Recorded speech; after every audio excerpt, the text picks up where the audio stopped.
Good evening from Washington. I'm Larry O'Connor, and if you're a frequent viewer of this program, you know that the issue of transgender policy in our public square, through our government and through our popular culture, is one that matters pretty deeply to us, especially when it pertains to our children and parents' involvement in our children's lives. We are trying to be solution-oriented here on this program whenever we can, and we're trying to see how this story ends. What's the end game? How do we resolve something that seems so unresolvable? What's the light at the end of the tunnel? Now, I've said in the past that I think one of the major things that will reverse the trend on transgender policy for prepubescent children is lawsuits. These children who are now detransitioning, who had been put on this path of chemical alteration and surgical alteration without their real informed consent, they've got to sue. And we're seeing that. Brave young women like Chloe Cole and Prisha Mosley, who you've seen on this program, they are now suing the institutions. They're suing the hospitals, the doctors, the guidance counselors, the schools, the pharmaceutical companies who have actually done this to these children without proper permission, without proper consent. That's important, but it's not enough. What else needs to be done here? What else will be a major game changer in finally changing the way we perceive this issue for our children? Well, I want to give great kudos to an Irish journalist named Helen Joyce.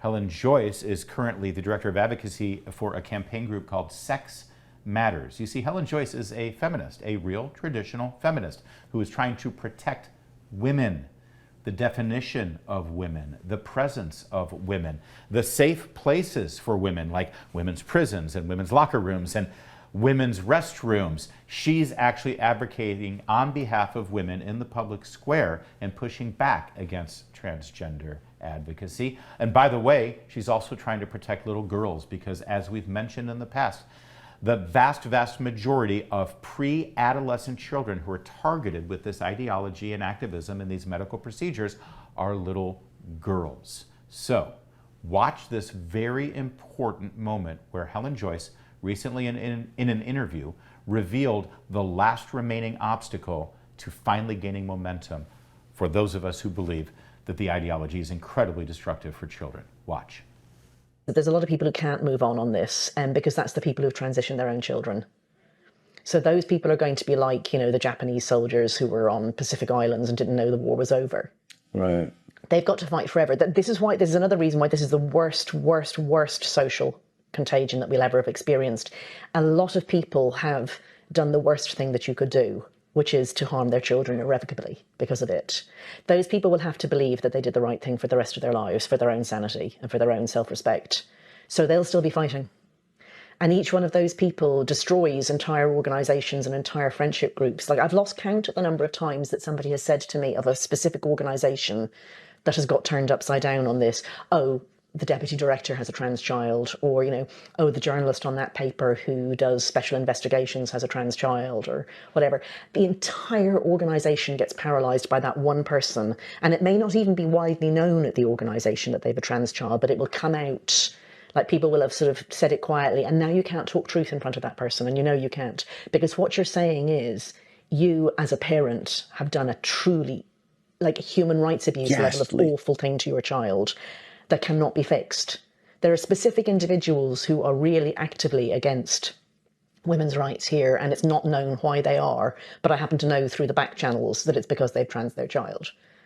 And so those people will do anything for the entire rest of their lives to destroy me and people like me, because people like me are a standing reproach to them. I don't want to be. I'm not talking directly to them. I don't spend my time bitching about them.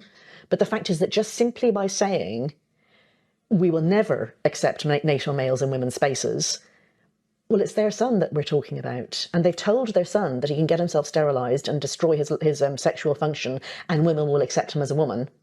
And if we don't, there's no way back for them and their child. They've sold their child a bill of goods that they can't deliver on.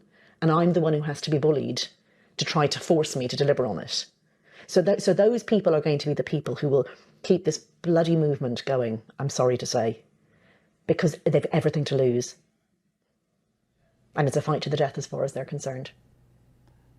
Incredibly powerful, incredibly important, because it's incredibly truthful.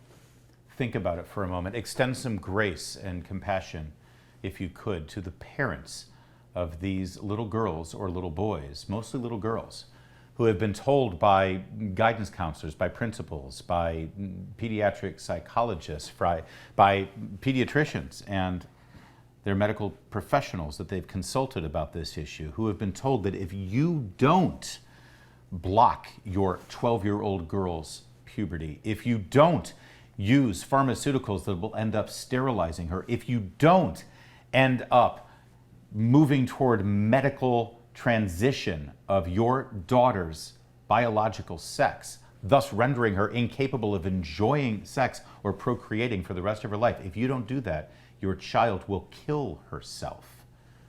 What do you do as a mother and father? What do you do as a parent when you're told that by all the professionals and by the pop culture and by your government, by your president? What do you do? So even against your better judgment in some cases, you acquiesce and you say, okay, all right. The last thing I want to do is harm my own child. The last thing I want to do is be my own daughter's aggressive, hateful bully. I'm not going to be bigoted toward my own child. I will trust the professionals. I will trust the school system. I will trust the government.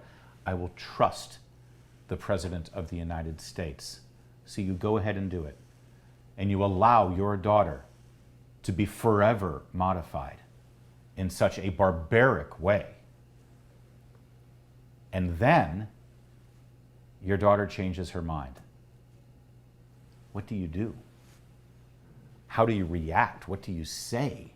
You have to confront the reality that you have done this horrible thing to your own child.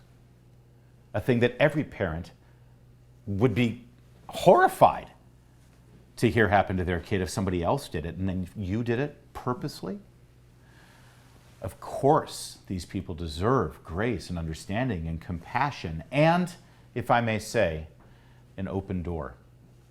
Because I mentioned Chloe Cole, I mentioned Prisha Mosley, I mentioned the courage of these young girls who, when they finally became adults, said, this was wrong. I am unhappy. I am, in fact, even unhappier than I was before I transitioned. I was guaranteed that this was going to fix all my problems. I was told that this would fix my depression. I was told that this would put me on a path to be happy, and I'm actually more unhappy than I've ever been. When those young women had the courage to step up, speak out, and say, this was wrong, and I'm going to do whatever I can to stop this from happening to other girls, they become heroes in our book. We've embraced them, we've elevated them, we've raised them up. It's fantastic. Now it's time for you, Mom and Dad. It's time for you to have the same courage that these children have. It's time for the courageous parents of transgender children to actually listen to their conscience, step up and say, this was wrong, and I did something terrible to my own child, and I will live with that for the rest of my life. But the only thing I can do to fix it is to repent and ensure that this ends now. So the door is open. The red carpet is rolled out. We're ready to hear from you. We know you're going to step up and do the right thing. And when you do, we can finally turn the corner on this dark time in our history. There's more to come on O'Connor Tonight.